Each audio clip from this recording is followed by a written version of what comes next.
மதுரை அருகே உள்ள ஒரு சிறிய கிராமத்தில் பழைய அரசு வீடு ஒன்று இருந்தது. அந்த வீட்டை யாரும் வாடகைக்கு எடுக்க மாட்டார்கள். காரணம், அந்த வீட்டில் இரவு 2 மணிக்கு கதவு தட்டும் சத்தம் கேட்கும் என்பதுதான். ஒரு நாள் நகரத்திலிருந்து அரவிந்த் என்ற இளைஞன் அங்கே தங்க வந்தான். அவன் இதையெல்லாம் மூடநம்பிக்கை என்று சிரித்தான்.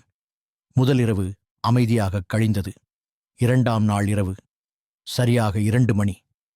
தட் தட் தட் கதவு மெதுவாக தட்டப்பட்டது. அவன் நடுங்கினாலும் தைரியமாக கதவை திறந்தான். வெளியே யாரும் இல்லை, காற்றுதான் என்று நினைத்து மீண்டும் படுத்தான்.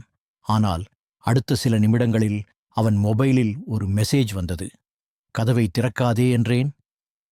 அவன் இதயம் பலமாக துடித்தது. அந்த வீட்டில் நெட்வொர்க் கூட சரியாக வேலை செய்யாது. இந்த மெசேஜ் யார் அனுப்பியது? திடீரென்று குளிர்ந்த காற்று வீசியது. மின் விளக்கு துடித்தது.